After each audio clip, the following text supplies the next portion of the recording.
Good evening. I call to order the Lakewood City Council study session for March 6, 2017, 7 p.m. in council chambers. Will the clerk please call the roll? Paul. Here. Coop. Here. Rickman.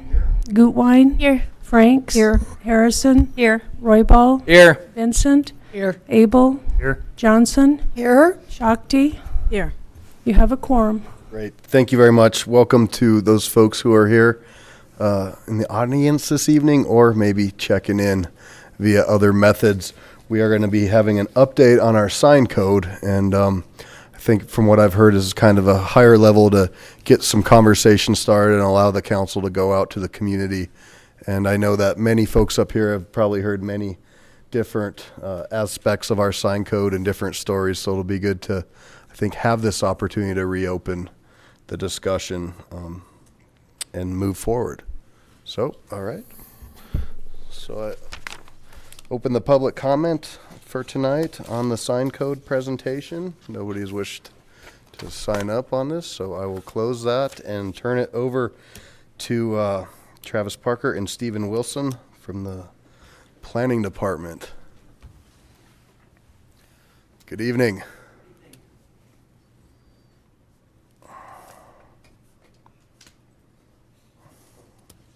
Good evening, Mayor Paul and members of City Council.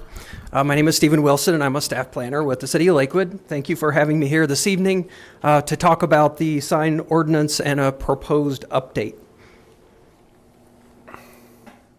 All neon, right? That's what you're going to go recommend. All neon for the city. CEO Han We'll get to that. So as Mayor Paul mentioned, tonight's presentation will be a broad overview of the sign ordinance update, the proposed update, and there'll be no specific recommendations, standards, or requests for approval tonight. Staff hopes that tonight's presentation will be informative, and we plan to come back for another study session. Tonight's presentation will cover a brief history and purpose of signs. We'll go over a major court case that will affect what we do in the future. Take a look at our current ordinance, a proposed solution to what we could correct, how it will affect the city of Lakewood, and we'll look at an outline and some guiding principles for the sign ordinance, public outreach process, and then I'll ask for some input from City Council. As an introduction to the topic of signs, I just have a couple of sort of fun things to present. So the history of signage goes back to the 14th century, where tax collectors in England were required to have signs. Then in the 1800s, there was what was believed to be the first state statute that required the removal of signs over the public way. And coincidentally, on the slide there, there's a picture of a golf mill sign, and that was a sign from the 1800s. But what's interesting about that is there is a time and temperature on that sign that was illuminated with incandescent bulbs. So I never knew that it went back that far in terms of signage and lighting. In the 1920s, the State Standard Zoning Enabling Act was passed in 1926. And that's when the regulation of signage started showing up in municipal zoning ordinances. In the 50s and 60s, we saw the proliferation of highways and roadside signage, and then also the concern. And then the combination of technology and court cases has shaped the way that we regulate signs today. And so over on the right-hand side of those pictures, you see a little bit of the evolution of electronic messaging with the numbers from gas stations. Before that, they were hand-movable letters, I'm sure we all remember. And then over on the right side, you see the sign with the flag. And the electronic message centers today are highly specialized in technology, and they have movement and bright lights, and they're impressive. So the purpose of signs is to communicate a message to a group. Marketing signs have information or graphics that link a business to its customers. Informational signs can be maps and directories. Directional signs indicate items such as building entries or drive-throughs. Identification signs include numbers on buildings. And then last is safety and regulatory signs. The sign ordinance, with the exception of the safety and regulatory, is generally interested on all of those categories. The purpose of a sign code, and this is right from our current sign ordinance, to provide standards that result in reasonable balance between the right of an individual to identify a business or activity location and the right of the public to be protected from the visual discord that results from unrestricted proliferation of signs. So that sort of gets at there's a balance in here between the needs of businesses and then also having a balance within the city. It promotes safety of persons and property. It can enhance the appearance and economic value of our urban landscape. Can ensure compatibility of signs with context. It provides consistent permitting and enforcement, and it also assists in wayfinding. Recently, there was a major court case that affected sign ordinances across the United States. The case was Reed versus the town of Gilbert, where it was Clyde Reed who was the pastor of the Good News Presbyterian Church.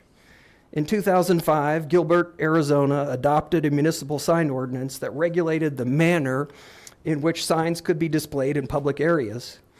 The ordinance imposed stricter limitations on signs advertising religious services than signs that displayed political or ideological messages.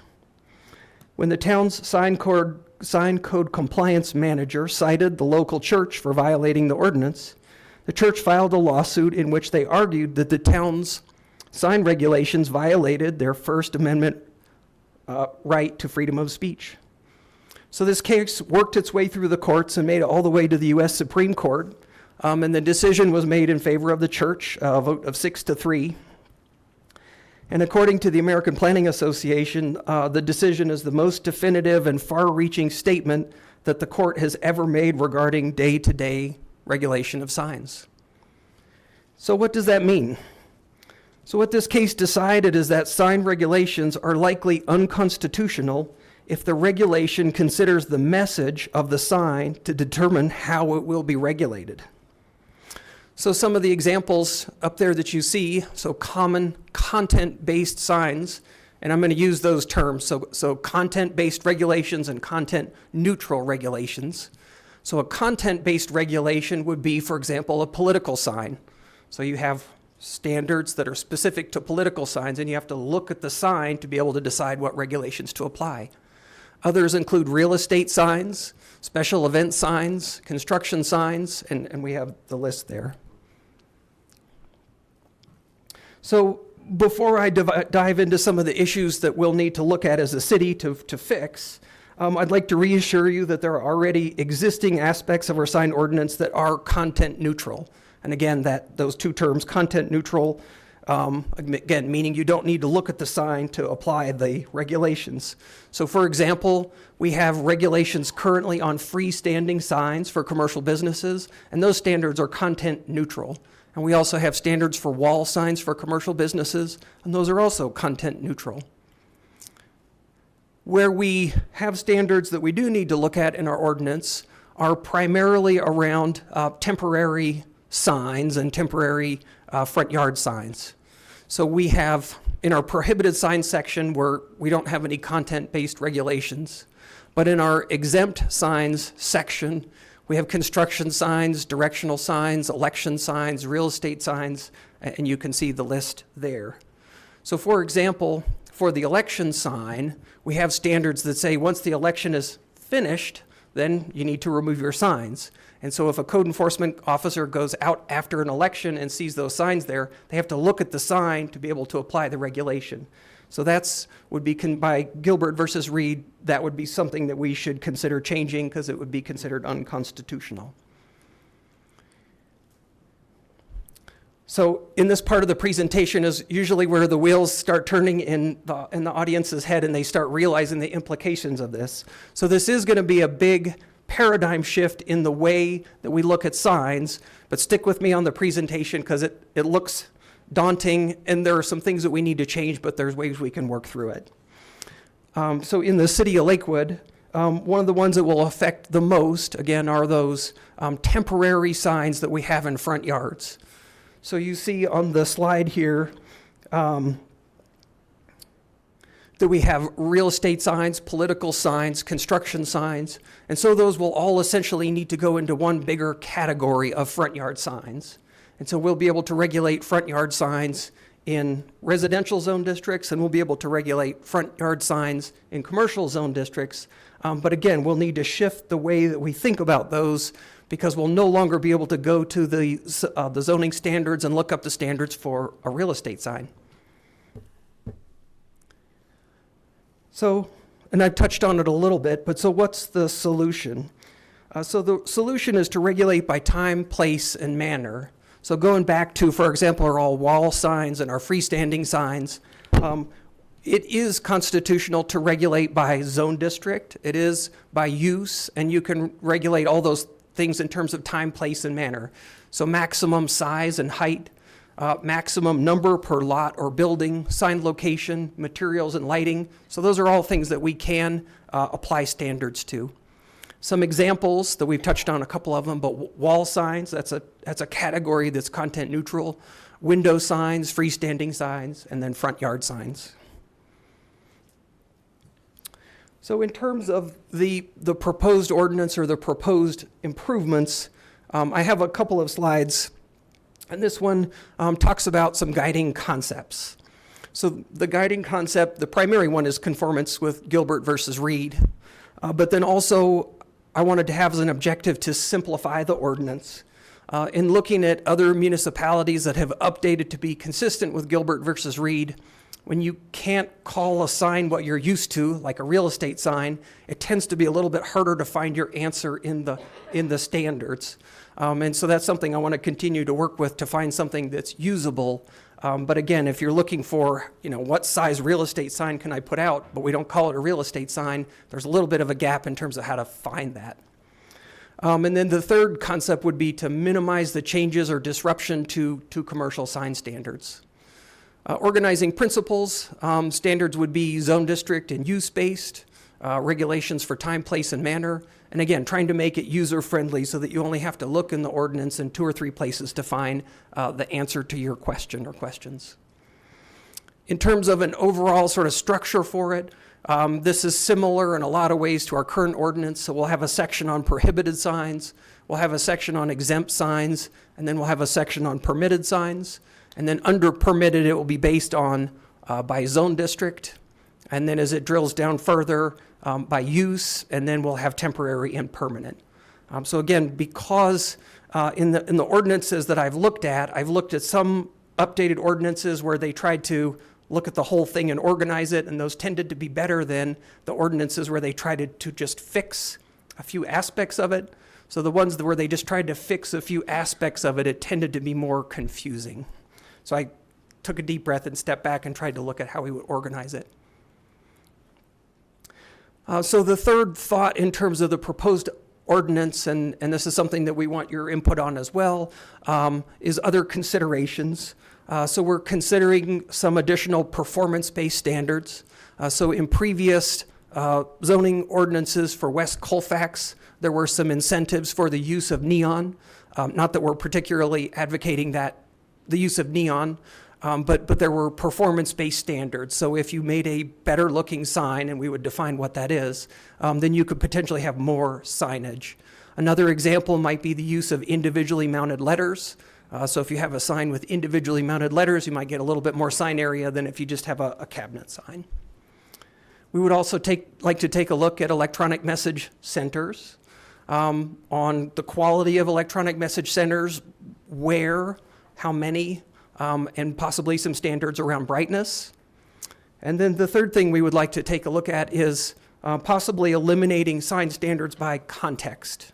So the way the current ordinance works is if you're in an MGS zone district, the standards are different than if you're in MGU, and they're a little bit different if you're in the MGT. So we're hoping to possibly consolidate and simplify a little bit in terms of those standards. We have a public outreach concept or idea. So we're here this evening as a study session with City Council. We plan to come back a study session with the Planning Commission as well. And then we would like to put it together a working group. The working group would have a representative from each community and business association, representatives from each neighborhood organization, and then representatives from each Lakewood-based sign company. the goal of the working group is to try and have a balanced group so that there's not particularly one side that has the most influence, because there are some differences in what people want.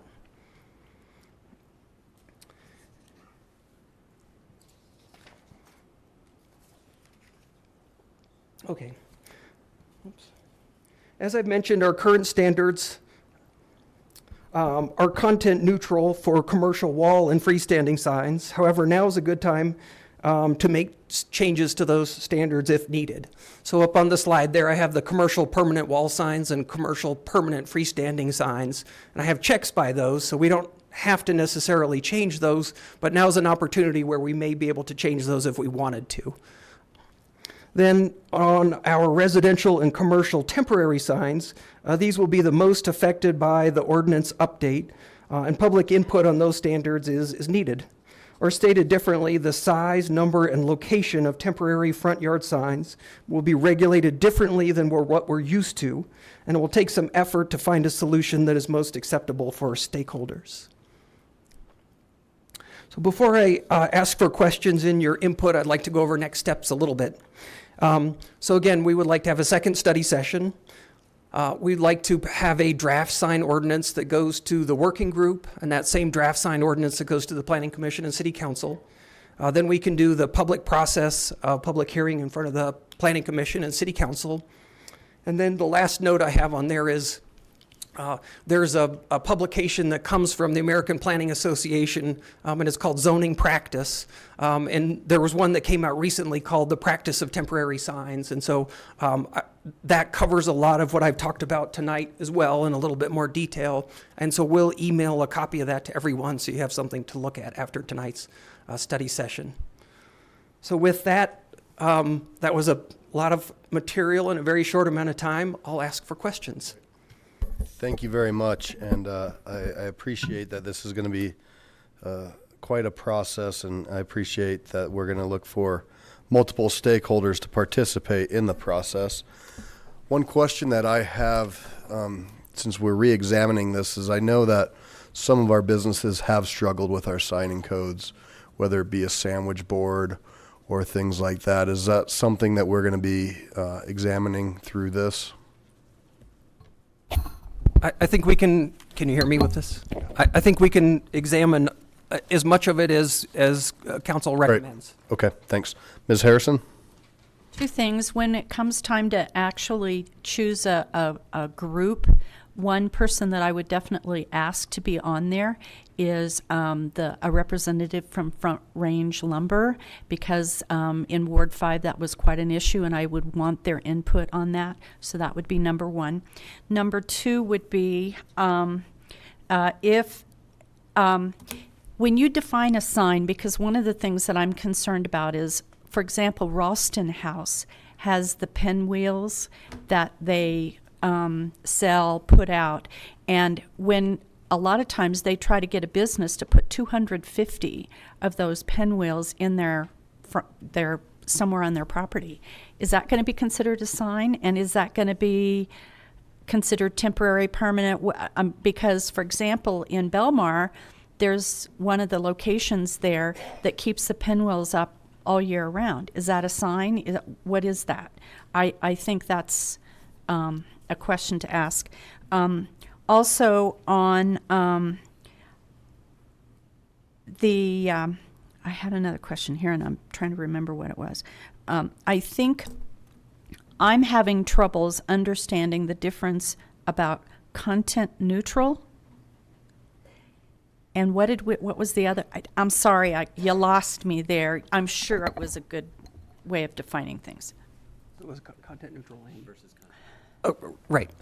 So in terms of content neutral and then content-based regulations, I'll give you another example, and actually I'll even use part of our existing sign ordinance. So in our current sign ordinance, we have a section of exempt signs, and for example, we have a section on election signs, and then it says election signs shall be removed within 5 days after the election. So this regulation that's here in our zoning standard, you have to look at the content of the sign to be able to apply this standard.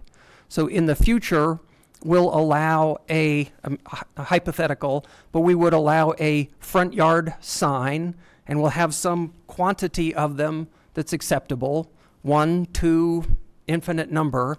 And so then, as long as the front yard sign met the criteria, maybe it's 2 feet by 3 feet, and it's That not sign- more than 30 inches or 48 inches in height, then it would be okay. I could leave up my political sign for 10 years. Well, and we definitely will want to talk about timing. Okay. And timing also has an implication for content. So, for example, on our election signs, we have a nice way to regulate the timing of an election sign 5 days after election. We can't do that. So we would say signs, you could have front yard signs for 30 days a year, 90 days a year, or maybe all year round. Okay. My last concern would be, and I don't think we can address this tonight, but something I'm really concerned about. When a small business has invested, or even a large business has invested a lot of money in what is a sign today, will they be grandfathered? Will those existing signs be grandfathered and the sign code only applied to new and repair? Or will it go make those existing businesses remove signs? So fortunately, the biggest part of change within the sign ordinance will be on temporary signs, and so those will apply. When the sign ordinance is adopted. I don't anticipate a lot of existing signs becoming non-conforming. So again, most of our businesses in Lakewood have freestanding signs and wall signs, and the regulations that put those in place were content neutral.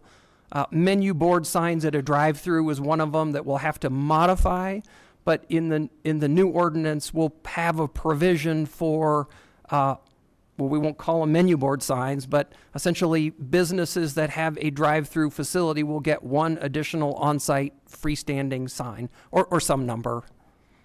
But again, it's that sort of paradigm shift in the way we think about it that's definitely given me something to think about. Thank you. Mr. Royball. Thank you, Mayor. I got a few more questions for you. A couple of things that popped out very quickly when you were doing your presentation, and thank you, is artwork.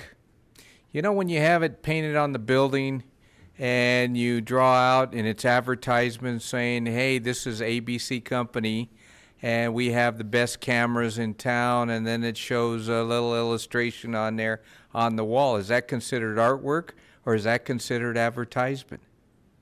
Great question, and that's one of I hadn't thought about yet. Our current ordinance, if it's truly artwork, it's not regulated by the sign ordinance. It gets a little bit tricky in the middle where if you have, if you have a coffee shop and their artwork is a big cup of coffee, then you have some questions about, is there a commercial message in the artwork? And it gets a little bit tricky to evaluate. And what your question really brought up in my mind is, for the way we regulate it currently, we're looking at the artwork. And so I'll have to research and figure out how that applies.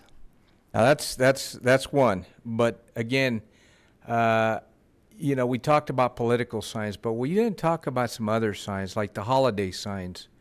For example, during the holidays, 4th of July, Thanksgiving, Christmas, people put signs up, like maybe little banners and saying, best wishes, on and on, or, a little bit of artwork along with the name, come join us, or the case may be. And then it led me to the question of the banners. And we kind of looked at the banners, and the banners are kind of unique and a little different in our sign code right now. If it's part of the building, it's under a different code. If it's part of, let's say, a political advertisement or a business, it's under a different category.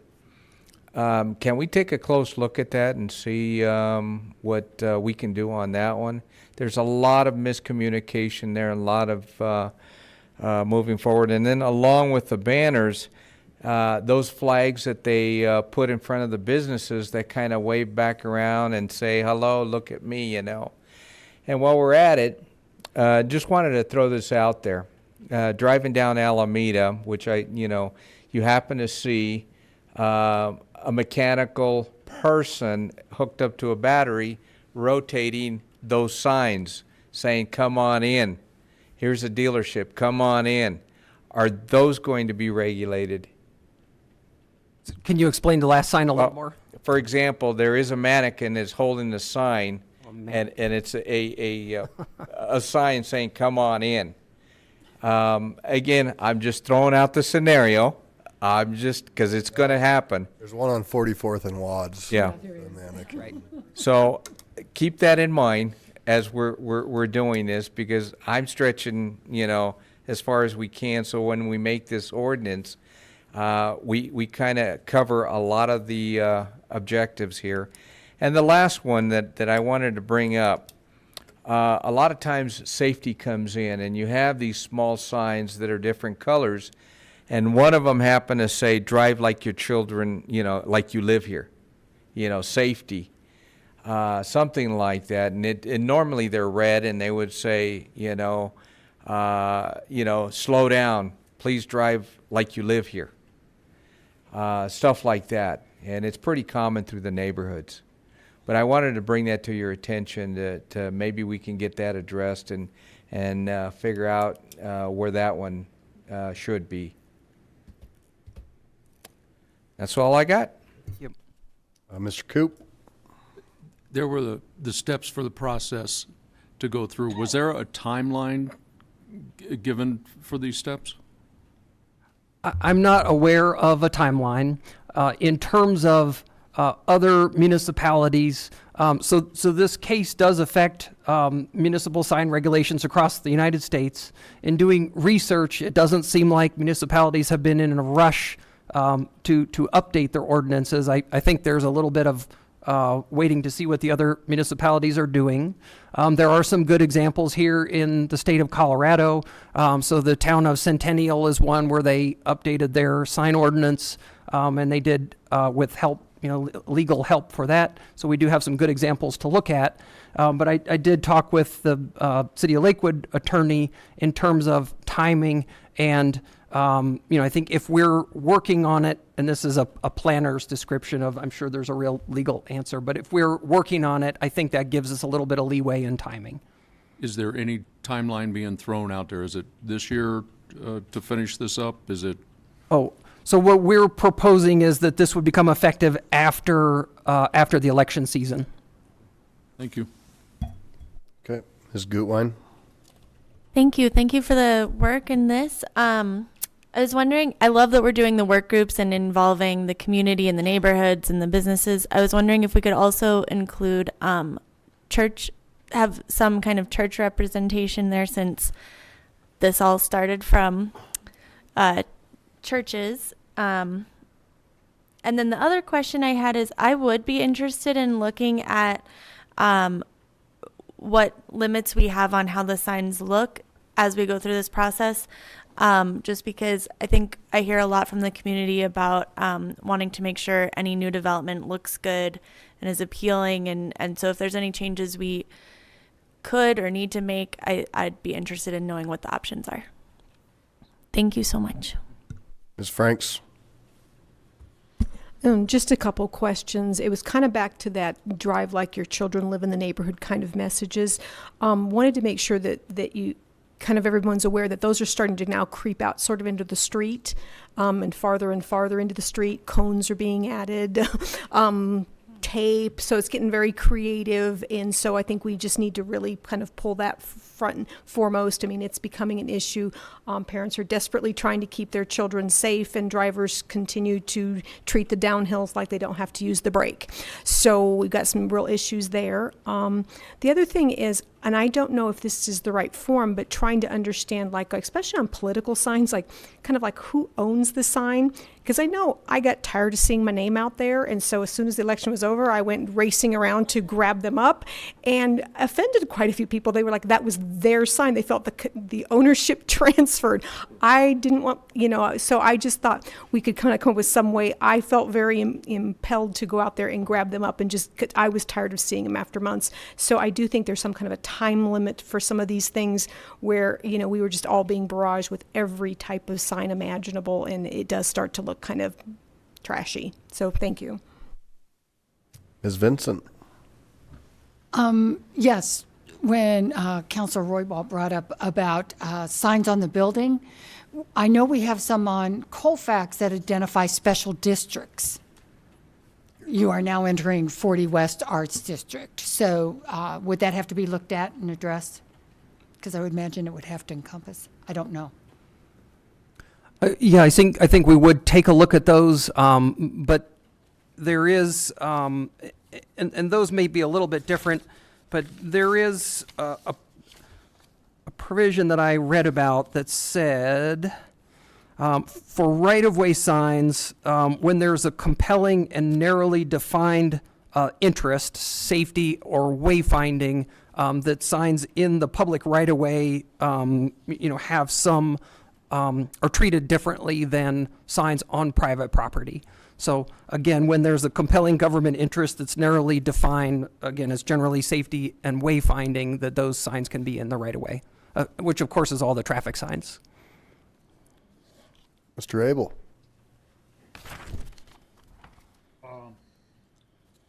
Royball's question about the mannequin. I'm sorry, Mr. Royball's question about the mannequins brought up, to my mind, the folks who stand at the side of the road and flip signs and arrows and get your taxes done here and buy your pot here and we buy gold. Can we regulate people holding signs? Great question. Mr. We can't. Graham? Yeah, we can. It's actually more about the nature of the sign.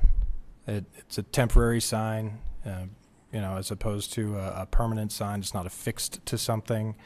We can keep those out of the right-of-way, for example. A lot of times when you see those folks, they're actually standing right in the right-of-way.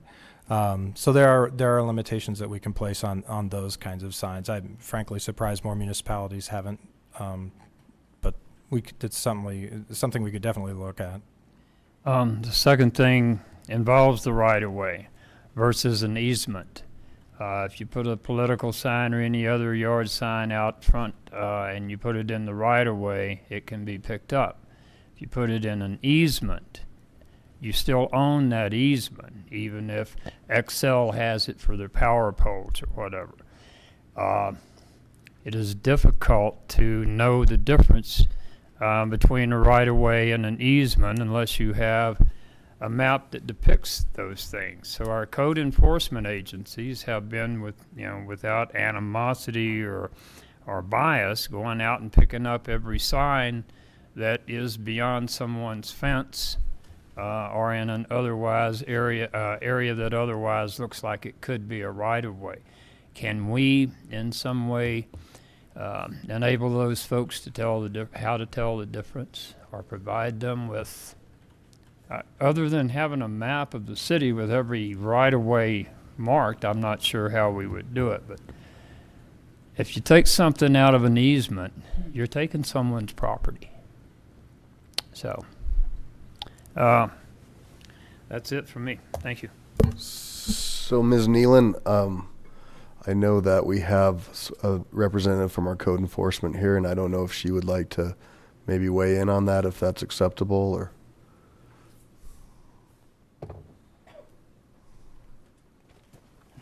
Good evening. Good evening, Mayor and City Council. Gail Spencer, Community Code Enforcement Coordinator. And Councilor Abel, just to address that, code enforcement does look at that, and we highly consider that whenever we're pulling signs that may or may not be in the public right-of-way.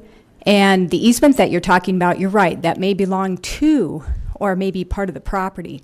However, when you're looking at utility easements, you're looking at sidewalks, things to that nature, when there is ever a doubt, code enforcement never pulls the sign. If it's clearly on the outside of where telephone poles are, those are clearly indicators for code enforcement that that would be in the public right-of-way. So those that are clearly between a telephone pole and the street, those that we've talked to with legal over the years are a clear indication, and with our property management, that those are in the public right-of-way. And like I said, if there is a doubt, code enforcement will come in, we'll research it with property management and go from there. So we do follow those guidelines. It's rare over the years that we have pulled a sign that is right outside a fence. And I am aware of one probably in the last 2 years that we pulled. And or we didn't pull, we talked to the property owner and let them have that. We came back and we researched it. There are areas like Alameda where the right-of-way is extremely wide, and it goes inside, I believe, the telephone poles, and to the interior part of the lot from the telephone poles. That must be a difficult distinction. Not really, because a number of us have been here for a number of years, and we have worked with property management. We do know where the rights-of-way are there. Okay, thank you. You're welcome. Thank you, Ms. Spencer. Ms. Johnson.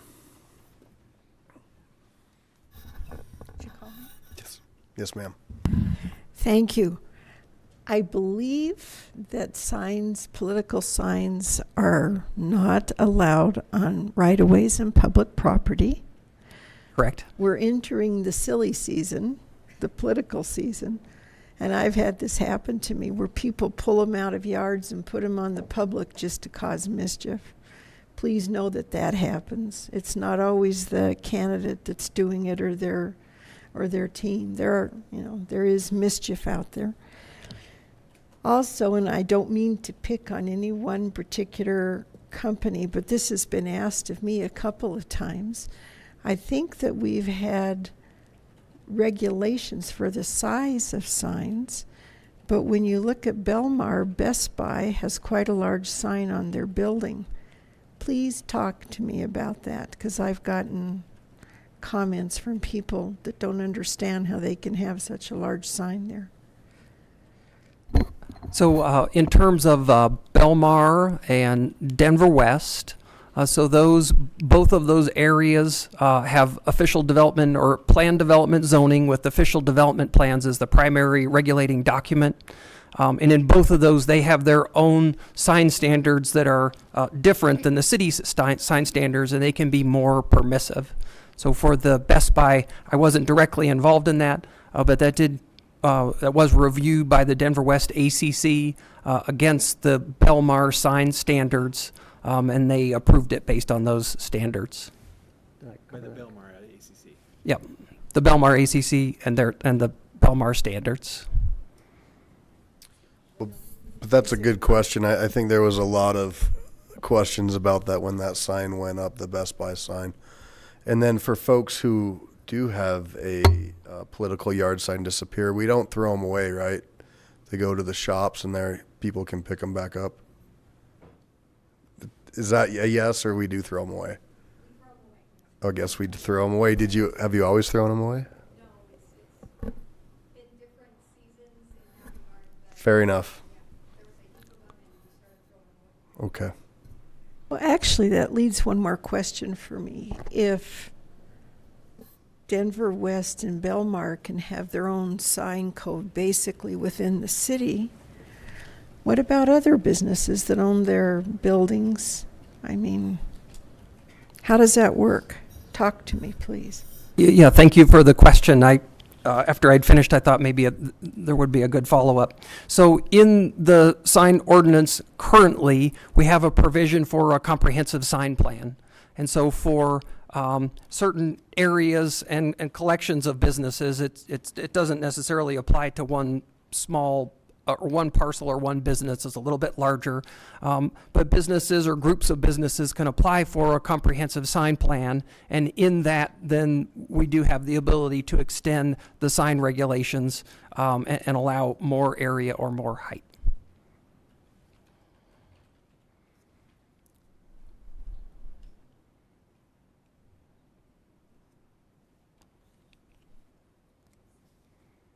Is that okay? Ms. Shakti?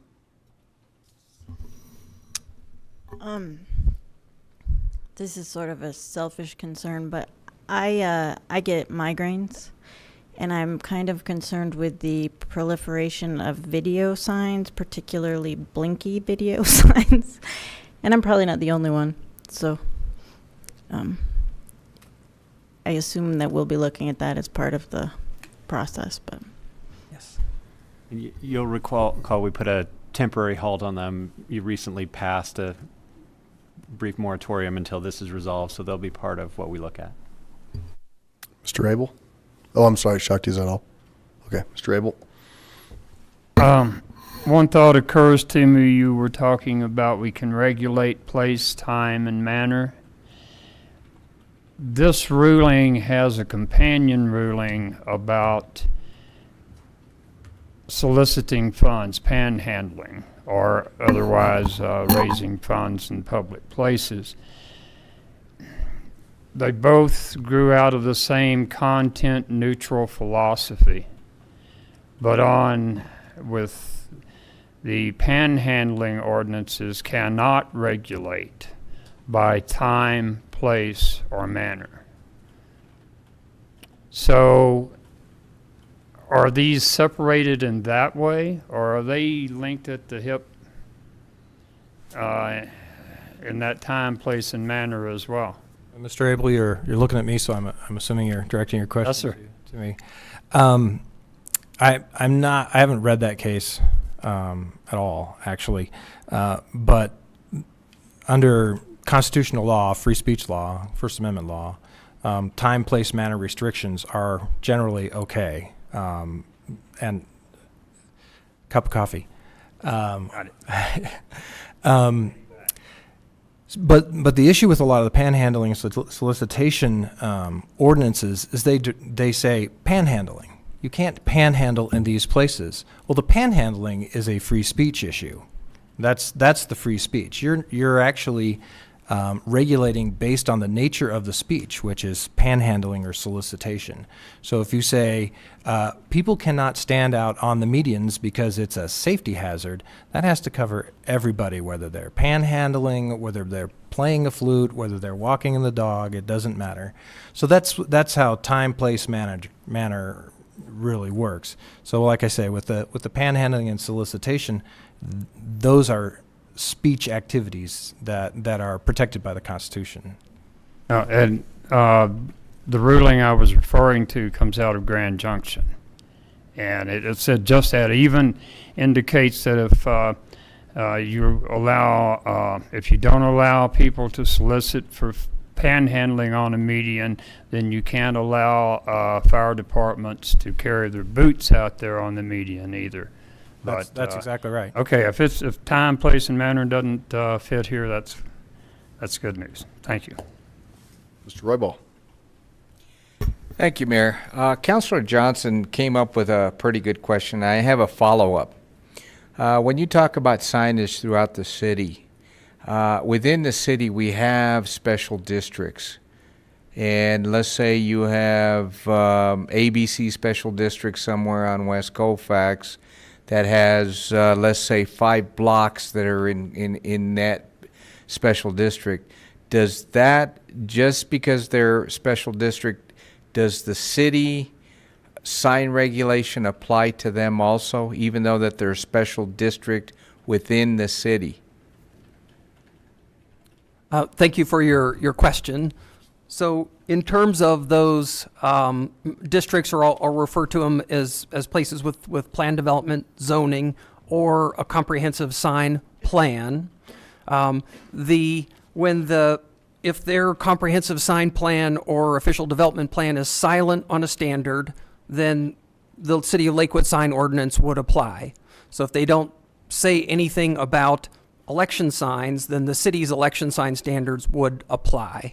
If their standards do address a particular sign or sign type or location, then we would refer to those standards. And then one other comment about those is for the comprehensive sign plans or the sign standards in official development plans, those are generally written in conjunction with the city at the times that they're created. And so city regulations were generally considered at those times too. So I don't think we have any sign standards that are, there are standards that are different than the city standards and perhaps allow more or some taller signage, but they're generally similar. And then the same thing would basically apply to the homeowners associations? Homeowners associations, I'm not aware of a comprehensive sign plan that was ever put together by a homeowners association. So if a homeowners association has rules that are more restrictive and it's part of their covenants, I think they could apply those. But otherwise, we would look at the city's sign ordinance. Okay, thank you. Ms. Franks. Thanks, Mayor Paul. I did want to comment more to the code enforcement. I know that, maybe throwing them away is the most efficient, but Councilor Johnson kind of spoke to mischief, and I would also speak to maybe some people were using it as a tactic to make one candidate look worse than the other, like they were trying to take advantage. So I would like us to come up with something where those are not inexpensive, and many of us run on very small, pocketbooks. And so I'd like us to maybe consider something that during that season that there might be some way for folks to get those back. I know you guys took down one of my banners. It was 6 inches over the line, and you guys did keep it and didn't destroy it. And, those aren't inexpensive. So I would like some sensitivity, knowing that sometimes it's just mischief, but sometimes it might be a tactic against a particular candidate. And we certainly want to try to respect that in some shape or form. Any other questions? So the go ahead or the ask is to go forth with this process, and do we have consensus from the council with that? Looks like we have consensus. So Mr. Wilson, thank you very much For your time. Go forth and enjoy. I don't envy your new role here. Although, it's interesting when you look at the history of signage, and I was probably pretty young, but I remember there was a time when we tried to push all the neon off of Colfax, including that iconic diner sign that's out there, right? And now we would give anything to have some of those old neon signs back. So, especially the ones that might disappear. So, cool. All right. Do you think we'll be saying that about electronic message centers 20 years from now? I don't know. No, I don't know. I mean, it's hard to beat the Big Bunny sign, right? I mean, that's pretty classic. Okay. So no other questions. So I'll now open the second part of public comment. If anybody has any sign comments on what you just heard, Mr. Mace, come on down.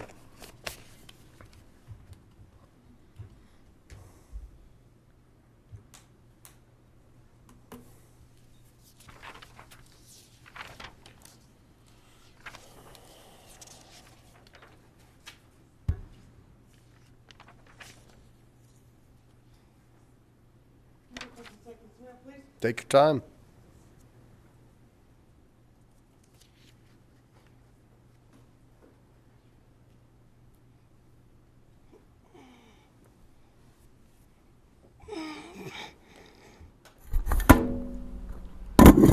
Good evening, Council, Mayor. I have a question regarding construction signs on the sidewalk. Construction signs blocking right away to the sidewalk. What I've had to do when I'm walking down 20th is I've had to literally push those signs with my chair into the street to get past those construction signs. Before this meeting is over, can somebody please address that issue? Because I would like to know what I'm supposed to do. These construction flagger signs are right smack in the middle of the sidewalk 99.9% of the time. Thank you. Sir. Lynn, it looks like you had signed up to speak. Did you want to speak on the sign code? Okay, come on down.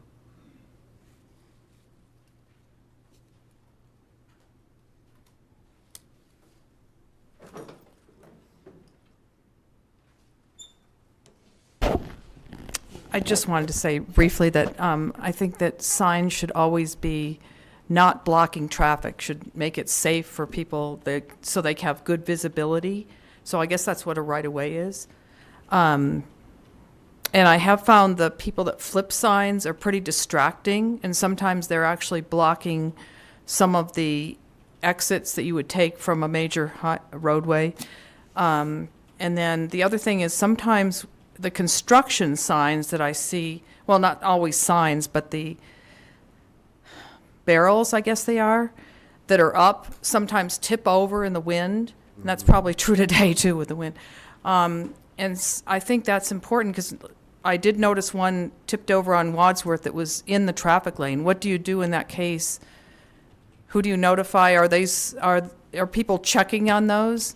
Like the construction ones shouldn't be blocking the roadway. They shouldn't be blocking handicapped people from the sidewalks. Absolutely. Thank you. Anybody else wish to speak on the sign code? All right, seeing none, I will close. So depending on, normally they have, when you go into a construction zone or you leave a construction zone, you'll see a sign with the contractor's number on it.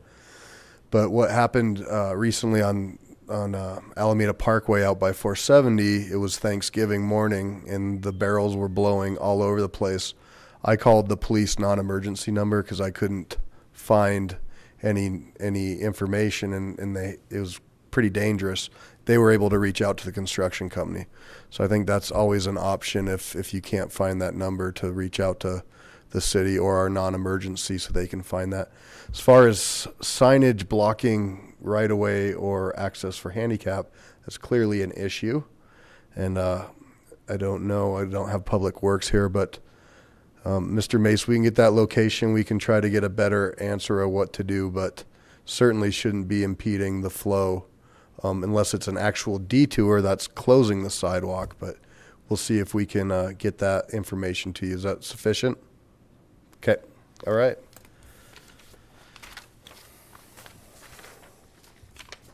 So that is it. I don't have a report. So I'll just go to my right all the way down there, Mr. Coop, Mr. Wickman, Ms. Gutwein. I have a couple. Yep. We had an awesome Ward 5 meeting, great turnout, and I just really appreciate everyone coming out, and a really good discussion, and great presentation by Kit Lammers. So we thank him for being there, and for everyone else who spent their Saturday morning with us. And then afterwards, I got to go to the Southern Gables Community Garden work session day, and it was so much fun to spend the sunny day with my neighbors and work on the garden. So I'm really thankful that our neighborhood got the neighborhood participation program, and I encourage everyone to participate in that. And that's all. Thank you. Ms. Franks? Yes, just wanted to remind everybody that we'll have our Ward 4 meeting this Saturday, 9:30 to 11 at Green Mountain Presbyterian Church. And also wanted to let folks know that we've been soliciting input as far as holding a second meeting, and we're trying to find a good evening of the weekdays, and thinking that would be something that would be very valuable to folks. But we've only had 2 people reach out to us, so we're thinking maybe so the reason why there hasn't been anything scheduled is y'all seem to want to come on Saturday mornings, and that's fine with us if we don't do a second meeting. But if you're wondering and you want to have a second one, we certainly want to accommodate those who can't make it Saturday mornings. So please reach out to either Councilor Wickman or myself. Thanks. Great. Ms. Harrison. I too would like to echo the great job that Kit Lammers did. He really informed Ward 5 people, and they came out of there feeling really like they'd learned something. And I just want to say he gave an excellent presentation. And my other counselors, I'd highly recommend using him because of the fact that he gave information on the website, newsletters, et cetera, lots of ways for our residents to communicate both with the city and with us. So highly recommend that. Secondly, I'd like to invite all of the community to a presentation put on by the Littleton, Colorado State Church of Jesus Christ of Latter-day Saints. They're doing the Lamb of God presentation, which will be held March 21st, 22nd, 23rd at the Newman Center for Performing Arts at the University of Denver. You can go to lambofgodco.org to buy tickets. It's a phenomenal presentation, and it's a great way to celebrate the Easter season. So thank you. Mr. Royball? No report. Ms. Vincent? Real quick, we'll have the Ward 2 council meeting Wednesday at 7:30 a.m. at the 40 West Arts at about 16th and Teller. And just a heads up to the folks out there, our meeting is a little different. We talk about what anybody wants to talk about and answer questions rather than a set program. Because Ward 2 is interesting, is I think it has like 6 neighborhood organizations that we go to on a regular basis. So, thank you. Mr. Abel? No report. Ms. Johnson? No report. Ms. Shakti? No report. Ms. Greer? Mr. Graham? Ms. Nealon? All right, anything else for the good of the order? Seeing none, thank you to our police agents for being with us this evening, and we are adjourned at 7:58.